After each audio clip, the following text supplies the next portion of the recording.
जम्मू कश्मीर के परिप्रेक्ष्य में जब भी सिनेमा की बात होती है तब मेरे मन में पहला विचार आता है कि जम्मू कश्मीर और सिनेमा को अलग अलग करके देखा नहीं जा सकता है।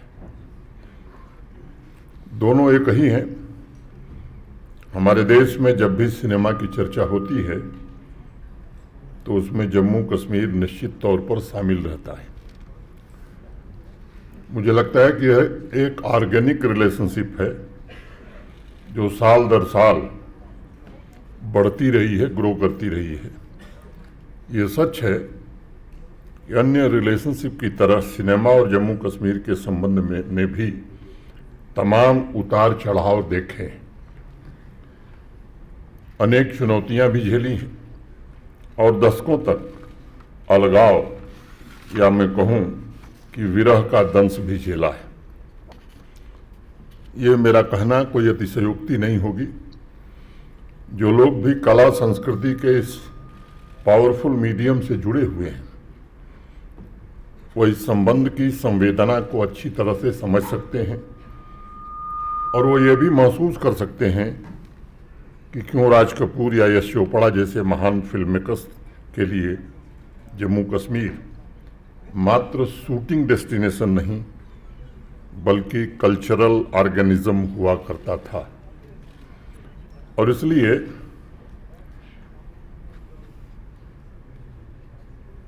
पिछले 5 वर्षों में ये कोशिश हुई कि जम्मू कश्मीर और सिनेमा के संबंधों को फिर से शिद्दत के साथ कैसे जोड़ा जाए। इसके लिए अनेक प्रयास हुए। सिर्फ शूटिंग ही नहीं बल्कि सिनेमा थिएटर की संस्कृति को भी पिछले 4 वर्षों में पुनर्जीवित करने में जम्मू कश्मीर प्रशासन को सफलता मिली। उसी कड़ी में जो 2021 में फिल्म पॉलिसी बनी थी, आज संशोधित नई फिल्म पॉलिसी 2024 का लॉन्च, फिल्म शूटिंग एवं सब्सिडी के लिए सिंगल विंडो पोर्टल का उद्घाटन, फिल्म स्क्रीनिंग सीरीज का लॉन्च, फोटोग्राफी कंपटीशन का लॉन्च और Jammu Kashmir short film making के विजेताओं का सम्मान आर्ट एंड कल्चर सेक्टर में वाइब्रेंट जम्मू कश्मीर के रिसर्जेंस का एक जीता जागता उदाहरण है। और तभी बशीर बद्र साहब की 2 लाइनें मैं कहूँगा, उसके लिए तो मैंने यहाँ तक दुआएं की, उसके लिए तो मैंने यहाँ तक दुआएं की, मेरी तरह से कोई उसे चाहता भी हो। इतनी सियाह रात में किसको सदाएं दूं, ऐसे चिराग दे जो कभी बोलता भी हो, ऐसे चिराग दे जो कभी बोलता भी हो। बड़ी शिद्दत से नए चिराग जलाने के प्रयास किए गए हैं। प्रशासन ने कोशिश की है कि 40 वर्ष पूर्व फिल्मों का जो वातावरण या 50 वर्ष पूर्व जो वातावरण था वो फिर से कैसे पुनर्स्थापित हो सके। आज इसलिए कई कार्यक्रमों की शुरुआत हुई और उसके मिले जुले स्वरूप को फिल्म कॉन्क्लेव का नाम दिया गया है।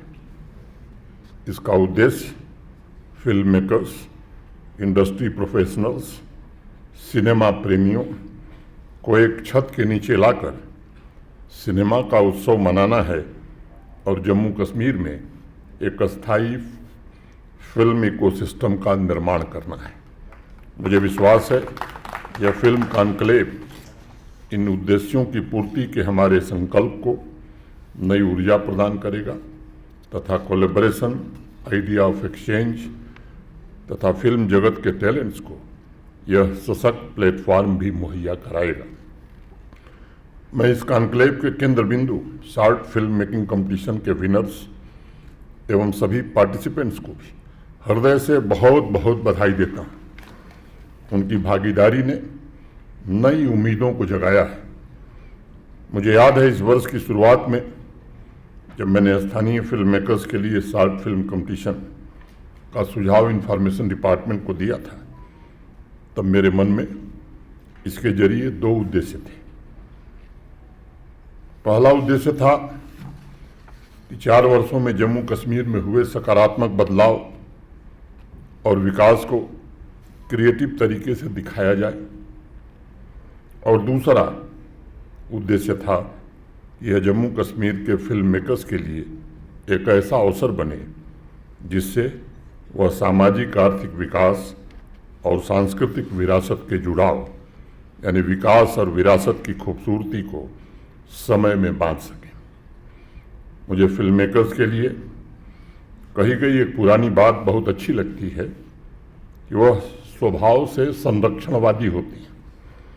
उनके हर एक फ्रेम का उद्देश्य समय को प्रिजर्व करना होता है और समय के उस पल को अनंत काल तक जीवंत रखना उनका सबसे बड़ा उद्देश्य होता है।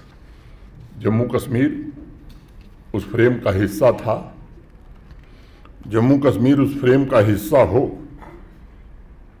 और हमारी सांस्कृतिक विविधता फिल्म मेकर्स की क्रिएटिविटी द्वारा संरक्षित हो, ये मैं समझता हूँ कि इस आयोजन का सबसे बड़ा उद्देश्य है। और इसके लिए पॉलिसी के स्तर पर भी चीफ सेक्रेटरी श्री अटल डुल्लू, सचिव सेक्रेटरी इंफॉर्मेशन, डायरेक्टर इंफॉर्मेशन और बाकी हमारे अफसरों ने मिलकर के इस पर काफ़ी मेहनत की है। आज के फिल्म कॉन्क्लेव का महत्वपूर्ण आकर्षण जम्मू कश्मीर की संशोधित नई फिल्म पॉलिसी का अनावरण है।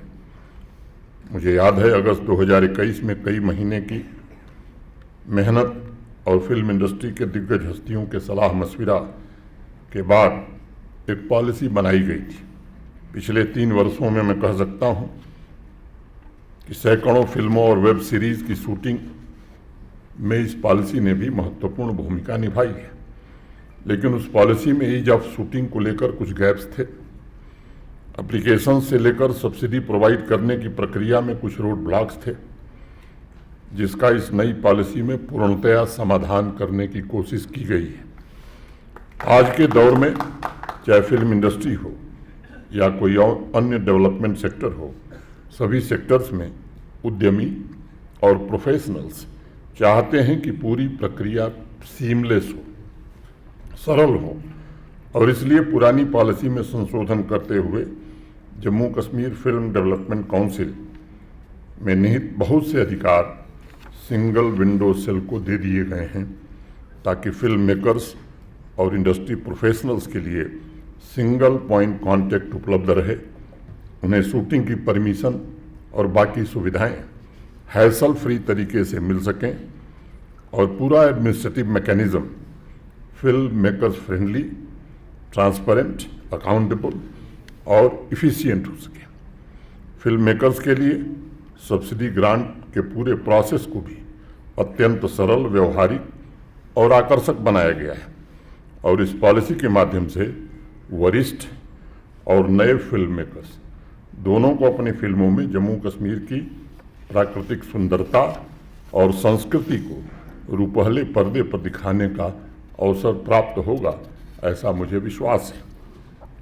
मित्रों, ये हकीकत है कि जम्मू कश्मीर की प्राकृतिक सुंदरता यूरोप के अनेक फिल्म शूटिंग डेस्टिनेशन से कई गुना बेहतर है, और इसलिए प्रशासन प्रयत्न कर रहा है यूरोपियन देशों से बेहतर फैसिलिटीज़ भी फिल्म मेकर्स के लिए बनाई जा सके, ताकि आने वाले भविष्य में Jammu Kashmir global film destination में अपनी उचित जगह बना सके।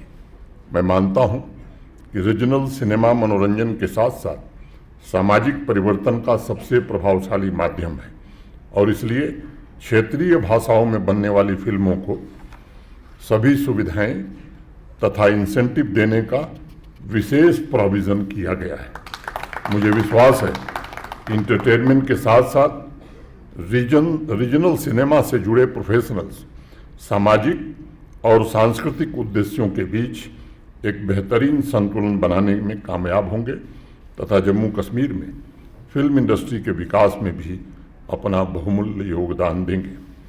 अगर इस पॉलिसी के बिंदुओं को ध्यान से आप देखेंगे तो यह फिल्म पॉलिसी फिल्म मेकर्स को लोकल टैलेंट्स हायर करने के लिए भी प्रोत्साहित करती है। मुझे यकीन है कि हमारे फिल्म से जुड़े प्रतिभावान युवाओं को प्रत्यक्ष रोजगार और फिल्मों में काम करने के अनंत अवसर भी उपलब्ध होंगे। फिल्म मेकर्स की सहूलियत के लिए विभिन्न कैटेगरीज की डायरेक्टरी भी बना दी गई है, जिससे उन्हें हायरिंग में सुविधा मिल सके। आज फिल्म स्क्रीनिंग सीरीज का उद्घाटन भी किया गया है, जिसके माध्यम से क्लासिकल और अभी हालिया रिलीज दोनों फिल्में दिखाई जाएंगी।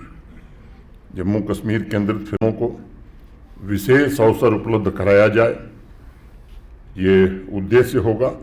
उसके पश्चात फिल्म मेकर से बातचीत भी होगी। इस पहल का उद्देश्य फिल्म मेकर्स और सिनेमा प्रेमियों के बीच idea exchange, networking, film production के विभिन्न पहलुओं पर चर्चा करने का एक परमानेंट प्लेटफॉर्म तैयार करना है, ताकि आने वाले समय में ज़्यादा से ज़्यादा हमारे युवा साथी जम्मू कश्मीर के इससे जुड़ सकें। मुझे बताया गया है कि फिल्म कॉन्क्लेव में जम्मू कश्मीर में फिल्म इकोसिस्टम को सशक्त बनाने के लिए विस्तृत पैनल डिस्कशन भी होंगे और मौजूदा चुनौतियों की पहचान और उन्हें एड्रेस करने का एक रोड मैप भी तैयार किया जाएगा। मुझे विश्वास है कि इंडस्ट्री प्रोफेशनल का इस दिशा में योगदान हमारे संकल्पों को साकार करने में सहायक सिद्ध होगा। इस कॉन्क्लेव के माध्यम से फिल्म वर्कशॉप का भी पूरे दिन का आयोजन किया गया है, जिससे स्थानीय फिल्म प्रोफेशनल्स तथा जम्मू कश्मीर के युवा टैलेंट्स को फिल्म मेकिंग से जुड़े विभिन्न विषयों को अपनी रुचि के हिसाब से सीखने का अवसर भी मिलेगा। फिल्म जगत के लिए फिजिकल इंफ्रास्ट्रक्चर का अपना अलग महत्व है, लेकिन 4-5 वर्षों में जम्मू कश्मीर में इंफ्रास्ट्रक्चर का भी कायाकल्प करने में सफलता मिली है, जिससे भौगोलिक रूप से कनेक्टिविटी पहले से बहुत बेहतर हुई है। जैसा मेरे पूर्व बताया गया कि टूरिज्म ने ऐतिहासिक रिकॉर्ड कायम किया है। विकास के हर एक क्षेत्र में इन्वेस्टमेंट की अपार संभावनाएं जमीन पर उतर रही हैं और साथ ही रोजगार के नए अवसर भी बन रहे हैं। अगर डेमोग्राफी को आप देखेंगे तो मोटे तौर पर जम्मू कश्मीर की 65% आबादी, मोर देन 65% आबादी हमारी 35 साल 35 ईयर्स से कम की है। और इसलिए मैं कह सकता कि आज का जम्मू कश्मीर युवा है, सपनों तथा आकांक्षाओं से भरा हुआ है, जोश से भरा है। और मैं भरोसा देना चाहता हूँ कि हर एक नौजवान के सपने पूरे हों, इसके लिए जम्मू कश्मीर का प्रशासन पूरी तरह से प्रतिबद्ध है। फिल्म कॉन्क्लेव के साथ आज एक नई शुरुआत हुई है। मैं सभी स्टेक होल्डर्स को बहुत बहुत शुभकामनाएं देता हूं और फिल्म इंडस्ट्री के मित्रों को विश्वास दिलाता हूं कि प्रशासन की तरफ से आपको हर कदम पर हर प्रकार का पूरा सहयोग दिया जाएगा। आज मैं आपके बीच ये कहना चाहता हूं, कार्यक्रम के आयोजन में जिन साथियों ने मेहनत की है, मैं उनके प्रति भी हृदय से कृतज्ञता ज्ञापित करता हूं। अंत में मैं 2 पंक्तियां कह के अपनी बात खत्म करूंगा कि कुछ लोग तुम्हें समझाएंगे, कुछ लोग तुम्हें समझाएंगे, वो तुमको खौफ दिलाएंगे, जो है वो भी खो सकता है, इस राह में रहजन है इतने। रहजन माने हाईवे रबर। इस राह में रहजन है इतने, कुछ और यहाँ हो सकता है। अरे कुछ और तो अक्सर होता है, ये वक्त नहीं फिर आएगा, पर तुम जिस लम्हे में जिंदा हो वो लम्हा तुमसे जिंदा है। तुम अपनी करनी कर गुजरो, जो होगा देखा जाएगा, जो होगा देखा जाएगा। बहुत